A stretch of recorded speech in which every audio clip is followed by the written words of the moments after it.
Hello everyone, कैसे हो आप सब। आई होप कि आप सब बहुत अच्छे होंगे। तो मैं सोफिया आपका वेलकम करती हूँ लेजेंड ऑफ शानवू की नोवेल चैप्टर्स में। वीडियो शुरू करने से पहले यही कहूंगी, अगर आपने पिछले चैप्टर्स नहीं देखे हैं तो सबसे पहले वो जाके देख लीजिए, क्योंकि बाद में फिर कंफ्यूज हो गए तो मुझसे ही कहोगे ना, इसीलिए कह रही हूँ देख लेना। ओके, तो अब वीडियो स्टार्ट करते हैं। तो नेक्स्ट चैप्टर की स्टार्टिंग में हम देखते हैं कि मास्टर चैनिये येचन को टाइटल देने के लिए दानजो की डिवाइन सोल को बुलाते हैं। फिर थोड़ी देर बाद वहाँ पर एक डिवाइन लाइट अपीयर होती है, जिसे देख दान सिटी वाले बिल्कुल हैरान थे। फिर हमें एंसेस्टर दानजो की डिवाइन सोल को दिखाया जाता है, जो कि येचन पर अपनी स्पिरिचुअल लाइट का यूज करते हुए कहते हैं कि मैं तुम्हें दान शेंग यानी कि दान सेंट का टाइटल देता हूँ, तो अब से तुम वू तियान चैनिये दान शेंग हो। इस टाइटल के बारे में सुनकर लुओशी के साथ दान सिटी के लोग भी हैरान रह गए थे, क्योंकि दान सेंट का टाइटल दान किंग से भी बड़ा है। वही ये सब देखकर एल्डर शुफू कहते हैं कि वो ऐसे ही किसी टाइटल को डिजर्व करता था। जिसके बाद हम शॉनवी को देखते हैं, जो कि येचन की तरफ देखते हुए कहती है कि अब तुम एक दान शेंग हो और अब मैं तुम्हारी कंपैरिजन में कुछ भी नहीं। इस टाइटल को पाकर येचन भी अपने आप से कहता है कि क्या ये कुछ ज्यादा ही ओवरबियरिंग नहीं है। जिसके बाद हमें नेक्स्ट दिन का सीन दिखाया जाता है, जहाँ पर की पवेलियन में बहुत सारे एल्डर्स और सीनियर्स येचन को इम्प्रेस करने में लगे हुए थे। वो सभी येचन की तारीफ पे तारीफ करते हैं और जहाँ पर वो कहते हैं कि ब्रदर शॉनसेन का लड़का तो बिल्कुल उनके जैसा ही दिखता है। वो सभी येचन को बहुत सारी ड्रिंक करवाते हैं और इतनी सारी ड्रिंक्स लेने की वजह से येचन की तो हालत ही खराब हो गई थी। जिसके बाद वो जैसे तैसे अपने घर आता है। फिर वो एंशिएंट एंसेस्ट्रल ड्रैगन येचन को एक और एवोल्यूशन कंप्लीट करवाने में हेल्प करता है। वहीं उसको ऐसा करते हुए देख दूर खड़ा शूतोंग बस एक ही बात कहता है कि इसे तो मरना ही होगा। वो गुस्से से बिल्कुल पागल हो रहा था, जिस पर उसके मास्टर उसे शांत करते हुए कहते हैं कि हाँ वो जरूर मरेगा, लेकिन दान सिटी में नहीं, मैंने पहले ही सारे अरेंजमेंट्स कर लिए हैं। वो शूतोंग को समझाने की कोशिश करते हैं, लेकिन वो तो समझने का नाम ही नहीं ले रहा था। वो उल्टा उनसे ही कहता है कि आखिर तुम हो कौन, तुम मुझे सिखाने की हिम्मत मत करो। जब तक मैं फेमस नहीं हुआ था तब तक तुम एल्केमी के बारे में कुछ भी नहीं जानते थे। जिसके बाद नेक्स्ट सीन में हम हैंग्यू सेंट डिसाइपल नी को देखते हैं, जिसे कि ये ने मार मार कर बेहोश कर दिया था। जिसके बाद वहाँ पर उसे बचाने के लिए सीतुन शान और जीशन आ जाते हैं। फिर वो ये नी से कहता है कि येचन तो बेकार था ही, लेकिन मैंने तुमसे ये एक्सपेक्ट नहीं किया था कि तुम उससे भी बदतर होगे। जिसके बाद हमें मास्टर दान चैन और येचन को दिखाया जाता है, जो कि वान दान ट्रेजर के लिए दान सिटी पैलेस में आए थे। जिसके बाद मास्टर दान चैन येचन से कहते हैं कि तुम्हें यहाँ की अल्केमी को समझने के लिए सिर्फ 3 दिन मिलेंगे। वहीं येचन उनसे शॉनवी और शूतोंग के बारे में पूछता है, और जिस पर वो बताते हैं कि वो ऑलरेडी अंदर जा चुके हैं। फिर येचन भी उनकी तरह वहाँ पर एंटर करता है। अंदर जाकर येचन देखता है वहाँ पर 3 एल्केमी ट्रेजर हैं, जिसमें कि गुलिंग दान, जाओगुआ दान और जोशु दान था। उन ट्रेजर्स को देखकर येचन समझ नहीं पाता कि उसे कौन से वाले ट्रेजर को लेना है, लेकिन तभी वो ड्रैगन सोल उसके अंदर से बाहर आती है और वो उन तीनों ही ट्रेजर्स को अपने अंदर स्वैलो करना शुरू कर देती है। ये देखकर तो खुद येचन भी हैरान था और वो कहता है कि क्या हम ऐसे भी कर सकते हैं। फिर वो खुश होकर उस ड्रैगन सोल से कहता है कि हाँ बस ऐसे ही इंटेंट को डायरेक्टली सॉल्व करते जाओ, मैं वापस जाकर धीरे धीरे इन्हें समझूंगा। जिसके बाद येचन उस ड्रैगन सोल को इधर उधर फैले एल्केमी इंटेंट को सॉल्व करने के लिए डायरेक्शंस देता है और फिर ऐसा करते करते 3 दिन बीत गए थे।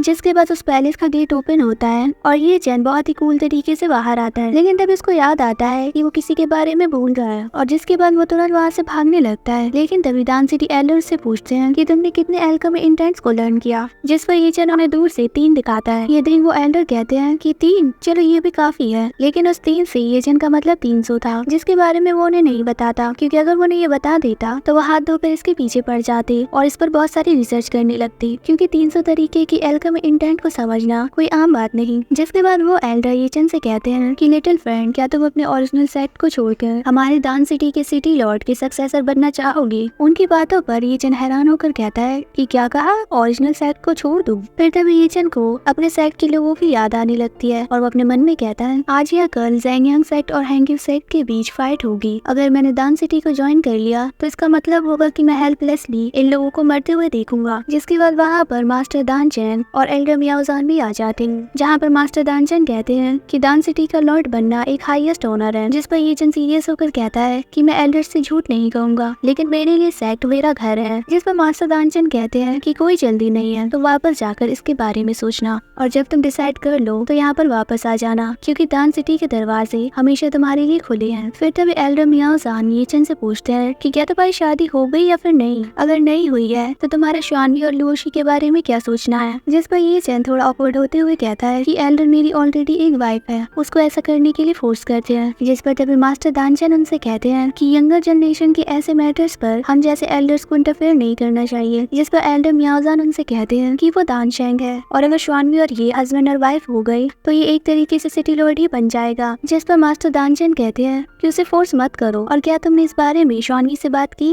वो दोनों ऐसे ही आर्ग्यू कर रहे थे और बेचारा ये चैन उन दोनों के बीच में पिस रहा था। जिसके बाद नेक्स्ट सीन में हम बहुत सारे लोगों को देखते हैं जो गिफ्ट के साथ वू तियान शॉन जैन को कांग्रेचुलेट करने के लिए आए थे, क्योंकि जैसा कि उन्हें पता चला था कि ये जैन इनका बेटा है और अब क्योंकि वो दान सेंट बन चुका है तो ये पूरे वू तियान फैमिली के लिए बहुत बड़ा ऑनर है। उन सारे लोगों को देखकर शॉन जैन भी हैरान थे और वो कहते हैं कि क्या सच में मेरा कोई ऐसा बेटा भी है? उन्हें तो कुछ भी समझ नहीं आ रहा था और वो अपना सर पकड़ कर कहते हैं कि ये तो सही नहीं है लड़के, तुमने तो अपने आप को वू तियान एंशिएंट फैमिली का मेंबर कह दिया, तो फिर अब तक तुम घर वापस क्यों नहीं आए? क्या तुम वेट कर रहे हो कि मैं तुम्हें पिक करूं? लेकिन तुम्हें जन्म किसने दिया? जिसके बाद वहाँ पर उनकी वाइफ और डॉटर्स आ जाती हैं और वो कहती है कि डैड, लगता है कि आप जवानी में बहुत ज्यादा रोमांटिक हुआ करते थे। जिस पर शीशु कहती है कि सही कहा, शायद हमारे और भी भाई बहन हो सकते हैं। उनकी बातों को सुनकर शॉन जैन के तो पसीने ही छूट गए थे और वो कहते हैं अपनी बकवास बंद करो। जिसके बाद उनकी वाइफ उंगलियों को चटकाते हुए अपनी डॉटर से कहती है कि क्यों ना तुम सभी थोड़ी देर के लिए बाहर घूम कर आओ। अब उनकी इस बात पर शॉन जैन समझ जाते हैं कि अब उनकी शामत आने वाली है और वो कहते हैं कि तो फिर मैं भी बाहर से घूम कर आया। जिस पर उनकी वाइफ उनसे कहती है कि नहीं, तुम्हें कहीं जाने की जरूरत नहीं। और जिसके बाद हमें वू तियान पैलेस से शॉन जैन की सिर्फ चीखें ही सुनाई देती है। फिर नेक्स्ट सीन में हम उस कैसीनो ओनर लिंग शाओ और ये चेन को देखते हैं, जहाँ पर ये चेन अपनी मनी को कलेक्ट करने के लिए गया हुआ था। फिर लिंग शाओ वू तियान फैमिली से अपने रिलेशंस को अच्छा करने के लिए ये चेन को उसके लिंग फैमिली की जील्ड स्लिप और एक डिवाइन ब्लड स्प्रेड ग्रास देता है। ये डिवाइन ब्लड स्प्रेड ग्रास बहुत ही ज्यादा रेयर था, जो कि बहुत पहले ही दाचू से डिसअपीयर हो गया था। ये इतना ज्यादा वैल्यूएबल है कि इसको खरीदा या बेचा नहीं जा सकता है। इस स्प्रेड ग्रास की मदद से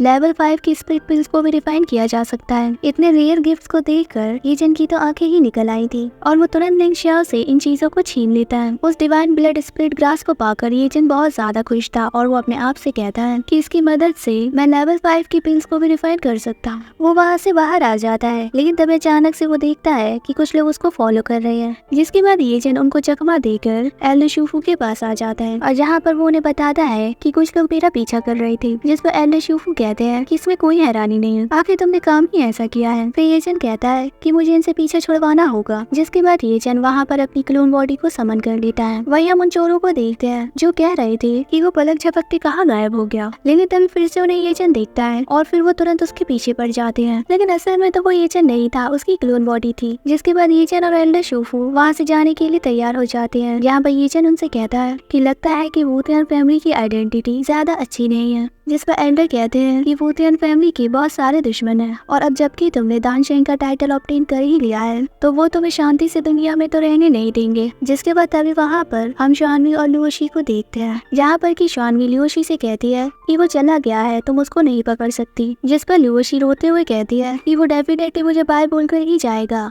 वहीं पीछे से ये जन इन दोनों को देख रहा था। वो भी लुओशी को बाय बोलना चाहता था, लेकिन सिचुएशन ही ऐसी थी कि वो ऐसा नहीं कर पाता। फिर एल्डर कहते हैं कि डोंट वरी, अब चलो चलते हैं। वहीं जाते जाते ये जन कहता है कि दान सिटी मैं वापस जरूर आऊंगा। वो दोनों वहाँ से बस निकल ही रहे थे कि तभी वहाँ पर शूतोंग के मास्टर आकर कहते हैं कि रुको जरा, हमें भी एंशिएंट सिटी में ही जाना है। जिस पर वहाँ पर मौजूद फॉर्मेशन का ऑपरेटर कहता है कि तो फिर आप दोनों साथ में ही एंशिएंट सिटी चले जाइए। जिसके बाद वो फॉर्मेशन को स्टार्ट कर देता है। वहीं हम शूतोंग को देखते हैं जो कि ये जन की तरफ देखते हुए एक बहुत ही टेरिफाइंग सी स्माइल देता है। उसे देख ये जन एल्डर शूफू से कहता है कि अगर सच में कुछ ऐसा वैसा होता है तो आप शूतोंग के मास्टर को संभालना और मैं शूतोंग से डील करूंगा। वो दोनों बस ऐसी बातें कर ही रहे थे कि तभी शूतोंग के मास्टर ने एल्डर पर अटैक कर दिया था, लेकिन एल्डर शूफू ने उनके अटैक को ब्लॉक कर शूतोंग के मास्टर के ऊपर ही एक पावरफुल अटैक कर दिया। जिसके बाद वो तुरंत अपनी स्वॉर्ड को बाहर निकालता है और वो एल्डर शूफू से कहता है कि मरने के लिए तैयार हो जाओ। जिस पर एल्डर शूफू कहते हैं कि हाँ, अगर तुम मरना चाहते हो तो आ जाओ। फिर एल्डर शूफू ने शूतोंग के मास्टर की स्वॉर्ड को लॉक कर दिया था और जिस वजह से वो कुछ भी नहीं कर पाता। वहीं शूतोंग उन्हें देखकर कहता है कि ये तो बेकार है, लगता है कि अब मुझे ही कुछ करना पड़ेगा। जिसके बाद वो वहाँ पर अपनी डीमन ब्लड पावर को एक्टिवेट कर देता है, जिससे कि वहाँ पर इविल एनर्जी फ्लक्चुएट होना शुरू हो गई थी। उसको ऐसा करते हुए देखकर उसके मास्टर पूछते हैं कि शूतोंग आखिर तुम क्या कर रहे हो। जिस पर शूतोंग हंसते हुए कहता है कि कुछ नहीं, बस तुम्हारी हेल्प कर रहा हूँ। लेकिन एल्डर शूफू समझ जाते हैं कि वो स्पेस चैनल को डिस्ट्रॉय करने की कोशिश कर रहा है। ये देख ये चैन तुरंत उस पर हमला कर देता है, लेकिन तब तक बहुत ज्यादा देर हो चुकी थी क्योंकि उसने स्पेस चैनल को डिस्ट्रॉय कर दिया था। और फिर शू तोंग बहुत ही ज्यादा गुस्से में ये चैन की तरफ बढ़ते हुए अपने मास्टर से कहता है कि तुम तो एक बेकार इंसान हो जो कि शूफू को भी हरा नहीं सकता। फिर शू तोंग ये चैन का गला दबा देता है और कहता है कि ये चैन मुझे अपनी लाइफ दो। उसके मुंह से अपना नाम सुनकर ये चैन तो हैरान रह गया था और वो उससे कहता है कि तुम मुझे जानते हो, लेकिन तभी शू तोंग ये चैन को सीधा जमीन पर पटक देता है और फिर वो उससे कहता है कि क्या तुम मुझे भूल गए, रुको अभी मैं तुम्हें कुछ दिखाता हूँ। जिसके बाद वो ये चैन को अपने पुराने फॉर्म को दिखाता है और कहता है कि क्या अब तुम्हें याद आया। जिस पर ये चैन हैरानी के साथ कहता है कि दान घोस्ट तुम मरे नहीं, आखिर तुम अब तक जिंदा कैसे हो। जिसके बाद ये चैन सब कुछ समझ जाता है और वो अपने मन में कहता है इसीलिए जब हम पहली बार मिले थे तो इसने मुझे अपना मर्डरस इंटेंट शो किया था और इसीलिए ही वो दान सिटी से इतनी ज्यादा नफरत कर रहा था और यहाँ तक कि शॉनवी भी उसकी ओपोनेंट नहीं थी। वो ये सब सोच ही रहा था कि तभी एकदम से शू तोंग उस पर अटैक करते हुए कहता है कि अब तुम्हारी ये बॉडी मेरी होगी, तुम्हारी ट्रू फायर, हेवनली लाइटनिंग और दानजू ड्रैगन सोल सब कुछ मेरा होगा। लेकिन तभी ये चैन उसके अटैक से बचते हुए वहाँ से भागने लगता है और वो अपने मन में कहता है कि भले ही मैं 8 लेवल पर एडवांस हो चुका हूँ, लेकिन मैं 8 लेवल के कॉन्गमिंग रियलम वाले का सामना नहीं कर सकता। मेरे पास भागने के अलावा कोई और ऑप्शन नहीं। उसको ऐसे भागते हुए देखकर शू तोंग कहता है कि तुम्हें क्या लगता है कि तुम ऐसे बच जाओगे। जिसके बाद वो वहाँ पर ब्लड ईगल्स को समन कर लेता है और साथ ही उसने अपने साथ और भी ब्लड सोल्जर्स को समन कर लिया था। अब ये चैन दोनों तरफ से ही घिर गया था। ऐसी सिचुएशन को देखकर ये चैन अपने आप से कहता है कि शू तोंग का सामना करने से बेहतर है कि मैं इन ब्लड ईगल से फाइट करूं। जिसके बाद वो अपनी पावरफुल स्वॉर्ड टेक्निक वान जियन चाओजोंग को यूज करता है, जिससे कि उसने एक ही बार में उन सारे ब्लड ईगल्स को खत्म कर दिया था। ये देख शू तोंग हंसते हुए कहता है कि तुम्हारे पास अब भी डिवाइन पावर्स हैं। ये चैन मैंने तो सच में तुम्हें अंडर एस्टिमेट कर दिया। फिर वही ये चैन अपने आप से कहता है इस तरीके की फाइटिंग स्किल्स के साथ मैं बहुत जल्द यहाँ पर ट्रैप हो जाऊंगा। जिसके बाद वो ताई को एंसेस्टर ड्रैगन से कहता है कि जल्दी करो, अब मैं इसे और दिन हैंडल नहीं कर सकता। जिस पर ताइको कहता है कि ये कोई बिग डील नहीं है। जिस पर ये चैन कहता है कि अगर ये मेरे लिए आसान होता तो क्या मैं तुम्हें बुलाता। जिसके बाद ताइको एंसेस्टर ड्रैगन उससे कहता है तो क्यों ना तुम अपनी इमॉर्टल व्हील फॉरबिडन टेक्निक को यूज करो। जिस पर ये चैन कहता है कि मेरी करंट लाइफ स्पैन के साथ मैं ऐसा करने की हिम्मत कभी नहीं कर सकता। अब जल्दी से कोई रास्ता ढूंढो वरना मेरे साथ तुम भी मरोगे। जिस पर ताइको एंसेस्टर ड्रैगन उसे बताता है कि हेवनली लाइटनिंग को यूज करो क्योंकि ये वर्ल्ड का मोस्ट पावरफुल ग्रुप अटैक है, तो तुम ट्रिबुलेशन को पास कर इन सबको एक साथ खत्म करो। जिस पर ये चैन कहता है कि मैं ह्यूमन ओरिजिन रियलम की पीक पर हूँ और ट्रू यांग रियलम मुझसे काफी दूर है, तो हेवनली ट्रिबुलेशन को लीड करने के लिए मैं बस पिल्स पर ही रिलाई कर सकता हूँ। जिसके बाद ये चैन सीरियस होकर शू तोंग से कहता है कि दान घोस्ट तुमने ही मुझे ऐसा करने के लिए मजबूर किया है। जिसके बाद ये चैन अपने पास मौजूद सारे पिल्स को खा लेता है और वो अपनी स्वॉर्ड को हवा में लहराते हुए कहता है कि immortal fire, heavenly thunder, refine में मेरी हेल्प करो और प्लीज इसको मेरे लिए ब्रेक करो। लेकिन तभी एकदम से ये चैन के मुंह से ब्लड बाहर आ जाता है। ये देख ताइको उससे कहता है कि ज्यादा जल्दबाजी मत करो और अपने पल्स पर भी ध्यान दो वरना बैक स्लैश बहुत ज्यादा खतरनाक होगा। और फिर ये चैन बिल्कुल ऐसा ही करता है। वो अपने आप को स्टेबल करके फिर से इसे एक्टिवेट करने की कोशिश करता है। वही दूर खड़ा शू तोंग तो उसके मजे लेते हुए कहता है कि हाँ तो ये चैन मैं भी देखता हूँ कि तुम कितनी देर तक जिंदा रहते हो, बहुत जल्द तुम्हारी सारी चीजें मेरी होंगी। लेकिन तभी अचानक से आसमान में एक डिवाइन थंडर अपीयर होती है, जिसे देख शू तोंग बड़े ही हैरानी के साथ कहता है कि हेवनली ट्रिबुलेशन, वो डिवाइन लाइटिंग बहुत ही ज्यादा पावरफुल थी। और ये देखकर तो शू तोंग को अपनी आंखों पर विश्वास नहीं हो रहा था और वो कहता है कि आखिर यहाँ पर एक हेवनली ट्रिबुलेशन कैसे हो सकती है। वहीं दूसरी तरफ अब ये चैन उसे चिढ़ाते हुए कहता है कि तो बताओ मेरा गिफ्ट कैसा लगा। ये सुन शू तोंग एक गंदी सी शक्ल बनाते हुए कहता है कि क्या तुमने इस ट्रिबुलेशन को ट्रिगर किया। जिसके बाद वो तुरंत अपने ब्लड सोल्जर्स को ये चैन पर अटैक करने का ऑर्डर देता है और कहता है कि इसको खत्म कर दो।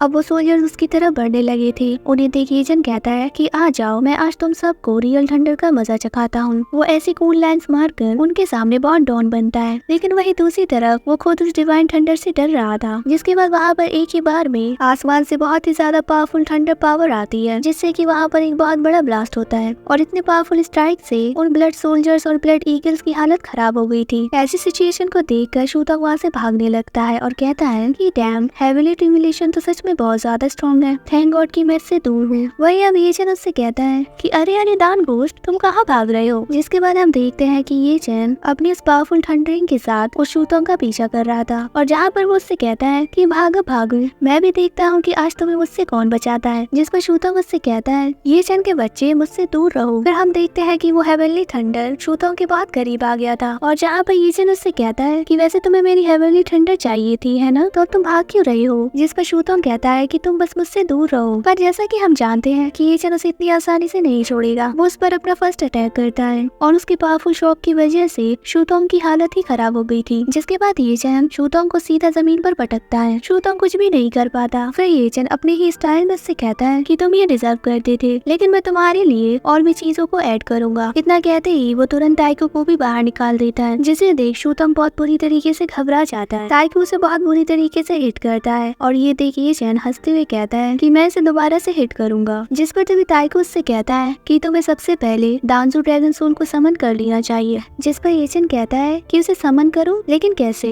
क्या वो ट्रिब्यूलेशन की वजह से मर नहीं जाएगा? जिस पर एंशिएंट एंसेस्ट्रल ड्रैगन उस पर भड़कते हुए कहता है कि तुम कुछ नहीं जानते। अगर तुम इसे स्ट्रॉन्ग बनाना चाहते हो तो उसको ट्रिब्यूलेशन को एक्सेप्ट करने दो, और साथ ही तुम्हारी उस पपेट को भी। ये ट्रिब्यूलेशन उसके लिए भी बेस्ट रहेगा। जिस पर ये चैन अपनी पपेट को बाहर निकालते हुए कहता है कि ताइको, मैं दोबारा से तुम पर भरोसा कर रहा हूँ। जिसके बाद हम देखते हैं कि ये चैन की वो पपेट उस हेवनली ट्रिब्यूलेशन को अपने अंदर एब्जॉर्ब करने लगती है। ये देख ये चैन कहता है कि हेवनली ट्रिब्यूलेशन तो सच में अच्छी चीज है। जिसके बाद अचानक से ये चैन की इमॉर्टल फायर और हेवनली थंडर बाहर आती है। ये देख ये चैन हैरान होकर कहता है, आखिर ये सब क्या हो रहा है? लॉर्ड लॉन्ग, क्या तुम इसके बारे में एक्सप्लेन कर सकते हो? तो गाइस, आप कंफ्यूज मत होना, ये लॉर्ड लॉन्ग कोई और नहीं, वही एंशिएंट एंसेस्ट्रल ड्रैगन ताइको है, जिसका पूरा नाम ताइको ज़ूलोंग है। जिसके बाद ताइको से बताता है कि इन सभी के पास स्पिरिचुअल विजडम है और वो तुम्हें एक मास्टर के जैसे फॉलो करते हैं। ट्रिब्यूलेशन के अंडर निर्वाणा ह्यूमन फॉर्म में ट्रांसफॉर्म होकर तुम्हारी दाव बॉडी यानी कि स्पिरिट बॉडी बन जाएगी, जो कि नॉर्मल है, और जब तक कि तुम मरोगे नहीं तब तक इन्हें तुमसे कोई नहीं ले सकता। जिस पर ये चैन गहरी सांस लेते हुए कहता है कि अगर तुम ऐसा कह रहे हो तो मुझे रिलीफ महसूस हो रहा है। अगर ये ट्रिब्यूलेशन मेरी इमॉर्टल फायर और हेवनली थंडर को खत्म कर देती तो ये बहुत बड़ा नुकसान होता, क्योंकि इनकी वजह से मैंने बहुत सारे पैसे कमाए हैं। जिसके बाद ये चैन उस हेवनली ट्रिब्यूलेशन को फिर से शूतोंग पर यूज करते हुए कहता है कि अरे अरे, मैं तो तुम्हारे बारे में बिल्कुल भूल ही गया। फिर थोड़ी देर बाद वो सारे काले बादल हट जाते हैं और हम शूतोंग को देखते हैं, जो कि अपने आप से कहता है कि फाइनली मैं इससे बाहर आ गया। लेकिन तब इसके पीछे ये चैन आ जाता है और कहता है कि तुम तो बहुत सख्त जान हो, तुम इससे भी नहीं मरे। जिसके बाद शूतोंग अपनी बची कुछ स्ट्रेंथ को यूज करके फिर से उन ब्लड सोल्जर्स को समन करता है और कहता है कि ये चैन मैं तुम्हारे टुकड़े टुकड़े कर दूंगा। जिस पर ये चैन भी कहता है कि हाँ चलो आ जाओ मैदान में, तुम मरना चाहते हो है ना? वही हम वहाँ पर ये चैन की इमॉर्टल फायर दाव बॉडी, हेवनली लाइटनिंग दाव बॉडी, एयर की हुआ सांशिंग दाव बॉडी और उसकी पपेट जी शुएन को भी देखते हैं, और वो सभी ये चैन से कहते हैं कि हमें तुम्हारी हेल्प करने दो। और जिसके बाद हम देखते हैं कि ये सारे आपस में एक बहुत ही जबरदस्त फाइट करते हैं। इनके बीच कांटे का टक्कर हो रहा था, जहाँ पर की ये चैन की दाव बॉडी शूतोंग के ब्लड सोल्जर्स को संभाल रहे थे और ये चैन शूतोंग ये चैन पर अपनी स्वॉर्ड से हमला करता है। वहीं ये चैन तो पूरी तरीके से कांप रहा था, क्योंकि वो हेवनली ट्रिब्यूलेशन के मेन अटैक से सफर कर रहा था और उसकी इंजरीज शूतोंग से ज्यादा थी। वहीं दूसरी तरफ शूतोंग तो उसके बहुत करीब आ गया था और वो उस पर स्लैश अटैक करते हुए कहता है कि ये चैन अब मरो। लेकिन तभी उसे बचाने के लिए दांजू ड्रैगन सोल आ जाती है और वो रोल करते हुए अपनी टेल से उसको बहुत जोर से हिट करता है। वहीं ये चैन अपने आप को हील करने के लिए कल्टीवेशन शुरू कर देता है, और जहाँ पर वो अपने मन में कहता है कि इमॉर्टल फायर और हेवनली लाइटनिंग की बॉडी बस अभी अभी ही फॉर्म हुई है और इस वजह से ये ज्यादा देर तक टिक नहीं पाएगी, इसीलिए मुझे जल्दी रिकवर होना पड़ेगा। जिसके बाद हम ये चैन की पपेट और उसकी साशिंग दाव बॉडी को देखते हैं, जो कि इन ब्लड सोल्जर्स की अच्छे से खातिरदारी कर रहे थे।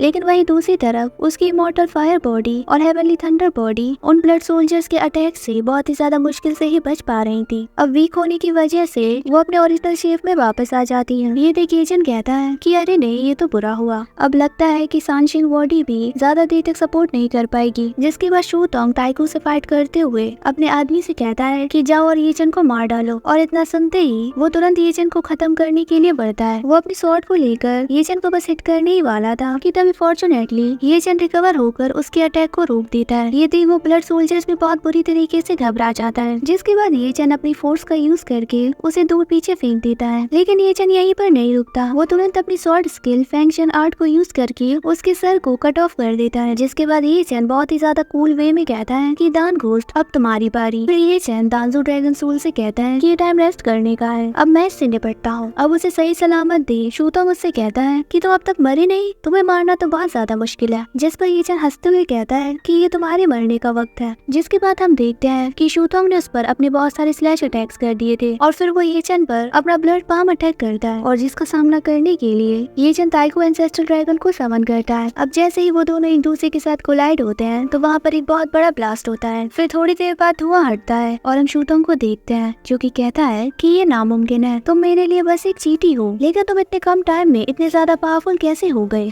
मैं इस पर विश्वास नहीं कर सकता। इतना कहकर शूतोंग अपनी सारी पावर्स को गैदर करने लगता है और वो चिल्लाते हुए कहता है कि तुम्हारा सब कुछ मेरा होगा, सब कुछ। इतना कहकर शूतोंग ये चैन की पावर्स को एब्सॉर्ब करना शुरू कर देता है, लेकिन तभी ये चैन अपनी वही टायरेंट ड्रैगन स्वॉर्ड को बाहर निकालकर उस पर बहुत ही ज्यादा पावरफुल स्लैश अटैक करता है, जिससे कि वहाँ की पूरी जमीन ही हिलने लगी थी। लेकिन फिर भी उस शूतोंग ने जैसे तैसे अपने आप को बचा लिया था और वो खांसते हुए ये चैन से कहता है कि तुम मेरे डिफेंस को ब्रेक नहीं कर सकते। उसका ध्यान बस थोड़ा सा भटकता ही है कि तभी पीछे से ये चैन की पपेट आकर बहुत ही ज्यादा आसानी से शूतोंग पर अपनी स्वॉर्ड घुसा देती है। ये देख शूतोंग भी हैरान था क्योंकि उसने ये एक्सपेक्ट नहीं किया था कि उसे एक पपेट भी हरा सकती है। जिसके बाद ये चैन स्माइल करते हुए उस शूतोंग से कहता है कि बेवकूफ, किसने कहा कि मैं अकेला हूँ। और फिर इस सीन के साथ ये वाला चैप्टर यहीं पर कंप्लीट हो जाता है। हाँ तो गाइस, कैसा लगा चैप्टर? वैसे आज के चैप्टर में फाइट तो बहुत मस्त हुई, जिसे कि मुझे एक्सप्लेन करने में बड़ा मजा आया। तो अब नेक्स्ट चैप्टर में पता चलेगा कि शूतोंग सच में मरता है या नहीं। वैसे मुझे नहीं लगता कि वो कुछ भी कर पाएगा क्योंकि वो ऑलरेडी बहुत ज्यादा एग्जॉस्ट है और बहुत ज्यादा इंजर्ड भी। हाँ तो अगर वीडियो अच्छी लगी हो तो लाइक जरूर से कर देना, और अगर चैनल पर नए हैं तो सब्सक्राइब करना भी मत भूलना। और जाते जाते बस यही कहूंगी कि अपना बहुत सा ख्याल रखना, और मैं सोफिया मिलती हूँ आपसे एक और नई वीडियो में।